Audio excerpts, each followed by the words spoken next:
Hello students, BK commerce classes में आपका स्वागत है।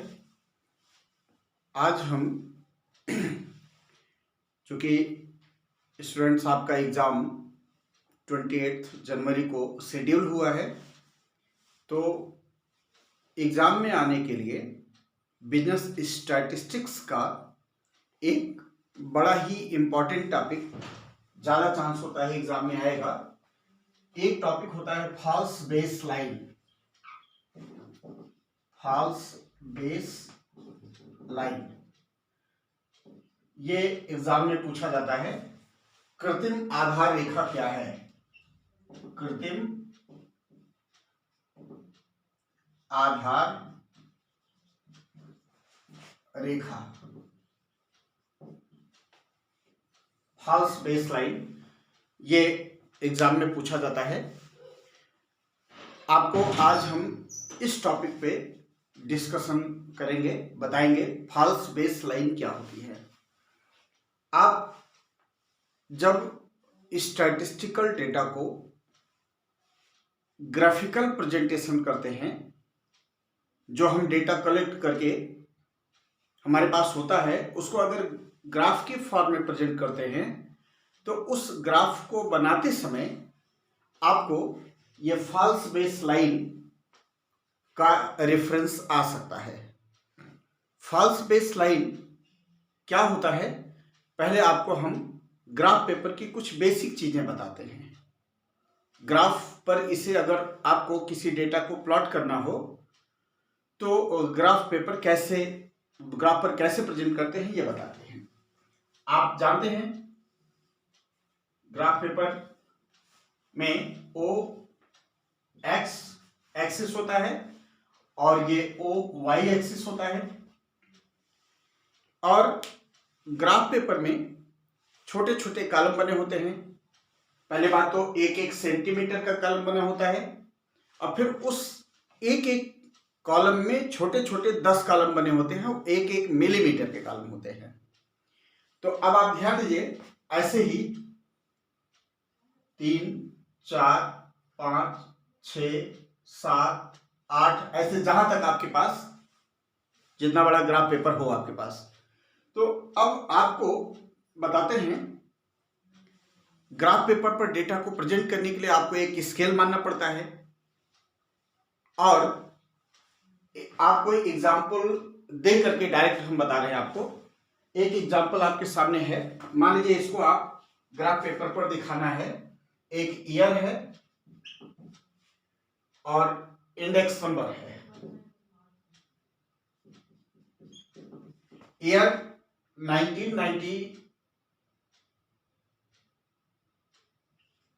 1991, 1992, 1993, 1994 और इंडेक्स नंबर दिया है 110, 115, 112, 126, 142, मान लेते हैं 1995 तक ले लीजिए, 120। अब इस वैल्यू को आपको प्रेजेंट करना है ग्राफ पेपर पर। तो आप सोचिए कि आप जो ये बेस लाइन है उस पर तो आप ईयर प्लॉट कर देंगे और index number O Y axis पर दिखा देंगे। यहां देखें, ईयर 90 से लेकर 95 तक दिखाना है।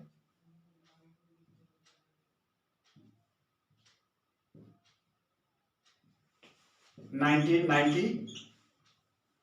1991, 1992, 1993, 1994, 1995 ये ईयर है। अब यहां पे आप देखेंगे कि जो आपका इंडेक्स नंबर है ओ वाई एक्सिस पर प्लॉट करना है। अब आप देखेंगे कि हमारे पास कितना स्पेस है ग्राफ पेपर। 1, 2, 3, 4, 5, 6, 7, 8 सेंटीमीटर का स्पेस है, मान लीजिए आपका पास ग्राफ पेपर। तो इसी स्पेस के बेस पर आप स्केल मानते हैं कि 1 सेंटीमीटर बराबर कितना इंडेक्स नंबर माना जाए। तो आपको यहां एक स्केल मानना पड़ता है, लिखना पड़ता है कि ग्राफ पेपर पर वैल्यू दिखाने के लिए आप क्या स्केल मान रहे हैं। आप सोचिए ये 8 सेंटीमीटर का स्पेस है।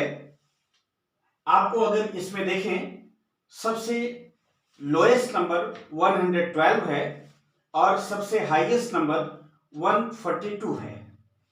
सॉरी 110 सबसे लोएस्ट नंबर है और सबसे हाईएस्ट नंबर 142 है।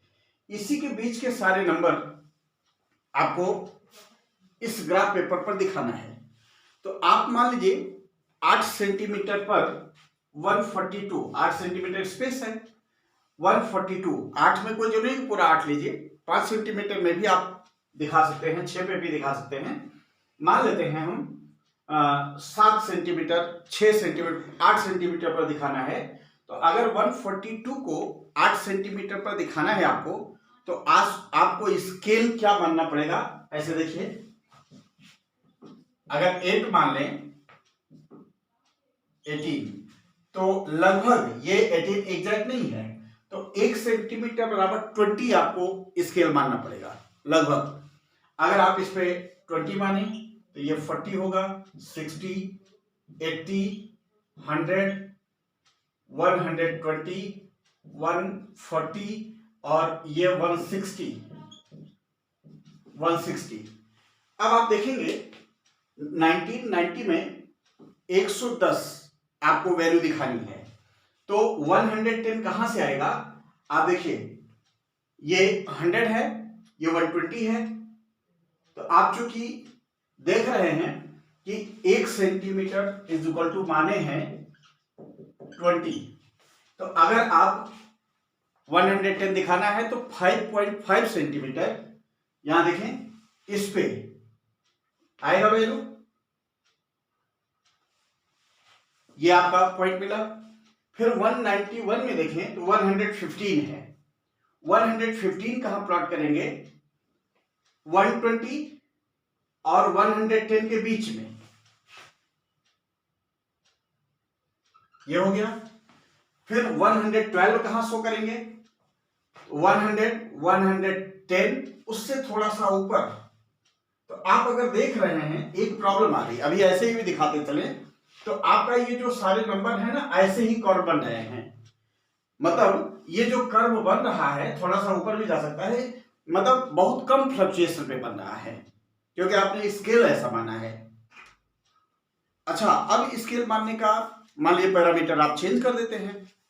आप बड़ा स्केल नहीं माने हैं, छोटा स्केल माने, तो आपका ये ग्राफ में जो फ्लक्चुएशन है स्पष्ट दिखे, इसके लिए आपको ये स्केल छोटा करना पड़ेगा। 1 सेंटीमीटर बराबर अगर हम 5 मान लें तो देखिए अंतर आएगा। अगर आप देखिए अब यहां फॉल्स बेस लाइन की यूटिलिटी सामने आने वाली है। अभी तक तो हम सिंपल बता रहे थे, अब लेकिन फॉल्स बेस लाइन की प्रॉब्लम अब आने वाली है। अभी तक तो नहीं, लेकिन अब जो आप स्केल मान लिए 1 सेंटीमीटर बराबर 5, तो अब यहां पे सोचिए हम यहां पे वैल्यू नहीं लिखा रहे हैं, ये तो सेंटीमीटर है। 1 सेंटीमीटर, 2, 3, 4, 5, 6, 7, 8। अगर आप हमारे पास 8 सेंटीमीटर है और 1 सेंटीमीटर को 5 के बराबर माने हैं, तो प्रॉब्लम क्या आएगी, आप 40 इंडेक्स नंबर ही दिखा पाएंगे, जबकि यहां तो वैल्यू ढेर सारे हैं। आपको एक टेक्निक अडॉप्ट की जा रही है। देखिए अगर छोटा स्केल मान लिए तो आपके ग्राफ पेपर में जो आपका ग्राफ बनेगा वो टॉप पे रहेगा और ये पूरा स्पेस खाली रह जाएगा अगर छोटा स्केल मानेंगे तो। और अगर बड़ा माने थे, 20 माने थे, तो जो फ्लक्चुएशन है ये नंबर्स के वो क्लियर नहीं हो पाएंगे, लगेगा कि एक सीधे में ही सब है। तो आप फ्लक्चुएशन को मेंटेन करने के लिए स्केल क्या करते हैं, वैल्यू के अकॉर्डिंग छोटा मानते हैं ताकि फ्लक्चुएशन क्लियर रहे, जो ग्राफ के पॉइंट आएंगे फ्लक्चुएशन क्लियर रहे। लेकिन अगर छोटा मानेंगे तो ये प्रॉब्लम आएगी, नीचे स्पेस ढेर सारा खाली रह जाएगा और आपका ग्राफ लाइन ऊपर, कर्व ऊपर बन जाएगा। तो इसके लिए एक टेक्निक लगाई गई फॉल्स बेस लाइन का। अब यहां सोचिएगा फॉल्स बेस लाइन क्या है। आप देखिए ये सारे नंबर 110 के ऊपर ही हैं। 110 को अगर इस स्केल पे दिखाना हो ना तो 110 डिवाइडेड बाई 5 करेंगे तो 22 सेंटीमीटर। आप 22 सेंटीमीटर 1 2 3 4 8 9 10 22 सेंटीमीटर ऊपर बड़ा ग्राफ पेपर हो आपका, उस पर आप दिखा पाएंगे, बड़ा ऊपर और नीचे पूरा स्पेस खाली। तो अब क्या करेंगे, एक ये जो आपका बेस लाइन होता है, बेस लाइन से थोड़ा ऊपर मतलब लगभग आधा सेंटीमीटर ऊपर, मतलब ये तो 1 सेंटीमीटर है, आधा सेंटीमीटर एक ऐसी लाइन खींच दे। ये ध्यान दीजिएगा, फॉल्स बेस लाइन यही है। क्या है ये, अभी हम क्लियर बता रहे हैं। इसमें ये जो लाइन खींची गई है इसको आप ऐसे कर्व करके शो कर दीजिए। ये क्या है, इसके नीचे ये जो फॉल्स बेस लाइन खींची गई है ये वाली, उसके नीचे ये स्केल एप्लीकेबल नहीं होगा। अब आप कहेंगे सर इसके हिसाब से तो देखा जाए 1 सेंटीमीटर बराबर 5, तो अगर आधे सेंटीमीटर पे खींच दिए तो 2.5 हो गया, लेकिन नहीं, ये स्केल यहां पे काम नहीं करेगा। फॉल्स बेस लाइन के नीचे ये स्केल काम नहीं करता, उसके ऊपर शुरू होगा। अब थोड़ा सा ध्यान दीजिएगा, अब इसके ऊपर 1 है, आप यहां से स्केल शुरू करेंगे। जैसे मान लेते हैं ये, आप इसको मान लीजिए 100, फॉल्स बेस लाइन कितने बनाए 100 पे। अब यहीं से आप 110 जितना आ रहा है यहां से शुरू करिएगा। तो जैसे 110 है, 110 आपको शो करना है, तो ये तो 100 है, इसके ऊपर 110 कर लीजिए। अब यहीं से देखिए पॉइंट, जब आपका 1990 में इंडेक्स नंबर 110 है तो आप 110 ये पॉइंट मिल गया।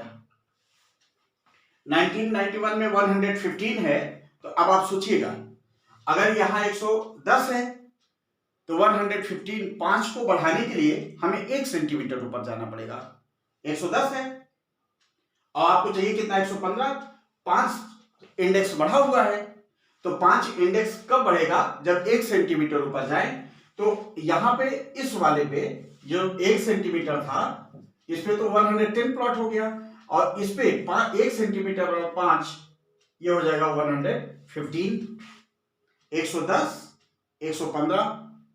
फिर आप देखिए 1992 में 112 है, तो 112 कहां से आएगा, 110, 112, तो बीच में डिफरेंस आएगा, ये हुआ।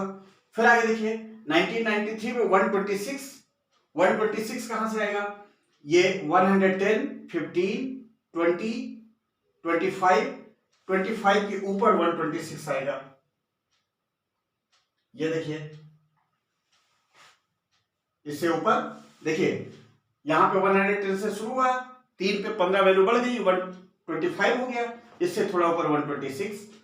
1994 में देखें, 1994 142 है, 142 मतलब 10, 15, 20, 25, 30, 35, 40, 142 जो है इस पे आएगा 40 से थोड़ा सा ऊपर, ये हो गया। 94 में ये वैल्यू आ गई। 95 में देखें 120 है, तो 110, 120 यहां आएगा। तो अब यहां से देखिए आपके जो पॉइंट मिले, इसको अगर हम दिखाएं, आपका ये कर्व बना। अब आप देखिए अभी इससे पहले जब स्केल बड़ा माने थे तो ये जो फ्लक्चुएशन है बड़े कम में ऐसे ही आपका ये फ्लक्चुएशन शो कर रहा था, इतना कम शो कर रहा था कि डिफरेंस निकालना मुश्किल हो जा रहा था। सोचिए यहां जो वैल्यू है, यहां जो वैल्यू है, इसके बीच में कितना डिफरेंस है समझ में ना आता। लेकिन अब फ्लक्चुएशन इतना ज्यादा है, दिख रहा है कि डिफरेंस, आप वैल्यू के बीच में डिफरेंस बड़े आराम से निकाल ले रहे हैं। लेकिन स्केल छोटा मानने पर यह प्रॉब्लम आ रही थी कि आपका ये बीच वाला स्पेस खाली रहता, बहुत ऊपर ये आपका कर्व बनता, ये स्पेस खाली रहता। इसी की टेक्निक निकाली गई कि एक जो बेस लाइन है उससे आधा सेंटीमीटर एक लाइन खींच दिया जाए, उसी को फॉल्स बेस लाइन कहते हैं। और फॉल्स बेस लाइन के नीचे आपका ये स्केल काम नहीं करेगा। हम उसी के ऊपर अपना स्केल अप्लाई करेंगे और जो ग्राफ पेपर बनेगा, ग्राफ पेपर पर जो आपके पॉइंट मिलेंगे उसको आप कर्व बनाएंगे, मिलाएंगे, तो आपका ये ग्राफिकल प्रेजेंटेशन आ जाएगा डेटा। तो अब आप सोचिएगा, फॉल्स बेस लाइन को कंक्लूड करिए। फॉल्स बेस लाइन क्या होगा? अगर स्केल आप छोटा मानते हैं, कंक्लूजन सोचिएगा, स्केल छोटा मानेंगे तो आपकी वैल्यू हो सकता है बड़ी हो, ऊपर हो, बीच में ढेर सारे नंबर छूट गए। अब यहां देखिए 0 से लेकर 110 के बीच में कोई नंबर नहीं है, लेकिन 110 से 142 के बीच में इतने नंबर आ गए। यही यहां भी होगा, नीचे ढेर सारा जगह छूट जाएगा और जो सारे डेविएशन ऊपर ही रह जाएंगे अगर छोटा स्केल मानेंगे तो। और बड़ा स्केल अगर मान लेंगे 1 सेंटीमीटर इक्वल टू 20, अगर बड़ा स्केल मानेंगे तो क्या होगा कि इसके वैल्यू के बीच में फ्लक्चुएशन जो है बहुत कम दिखेंगे, आप आइडेंटिफाई नहीं कर पाएंगे। तो स्केल छोटा मानने पर जो समस्या आ रही थी एक, कि नीचे ढेर सारा स्पेस बेकार चला जाए और आपका कर्व ऊपर ही टंग जाए, आपका ये यूजलेस पार्ट जो है उसी को छिपाने के लिए, उसी को हाइड करने के लिए ये फॉल्स बेस लाइन का कॉन्सेप्ट हुआ। जो आप कह रहे थे यहां ढेर सारा पार्ट इतना खाली रह जा रहा है, सब सिमट के इसमें आ गया। False base line, base line से थोड़ा ऊपर, लगभग आधा सेंटीमीटर ऊपर, मतलब ओ एक्स एक्सिस से लगभग आधा सेंटीमीटर ऊपर एक लाइन खींच दिया जाता है, जिसके नीचे स्केल काम, आपका जो माना हुआ स्केल है, काम नहीं करता है। इसी को कहा जाता है फॉल्स बेस लाइन। तो आप लोग ये बिजनेस स्टैटिस्टिक्स में ग्राफिकल प्रेजेंटेशन ऑफ डेटा जब आता है तो हो सकता है ऐसे डेटा मिले कि जो 0 से कुछ वैल्यू तक तो कोई नंबर ही नहीं है और उसके बाद सारे नंबर आने लगे। ऐसी अगर डेटा आपके सामने है और उसको ग्राफ पर दिखाना पड़ रहा है तो आपको एक नया टेक्निक दिया जा रहा है, टूल देता है ये फॉल्स बेस लाइन, कि आप ओ एक्स एक्सिस के ऊपर एक लाइन खींच के उसके नीचे स्केल को अप्लाई ना कराइए। इसी को कहा जाता है फॉल्स बेस लाइन। ये एग्जाम में एक इंपॉर्टेंट टॉपिक है और इसको आप एक बार और भी कंसल्ट कर लीजिए बुक से, बढ़िया माइंड मेकअप करके एग्जाम में जाइएगा। और एक इंपॉर्टेंट टॉपिक आता है ओजाइव कर्व। स्टैटिस्टिक्स में ही ओजाइव कर्व भी एग्जाम में आता है, उसको हम आपको नेक्स्ट वीडियो में बताएंगे ओजाइव कर्व के लिए। Thank you.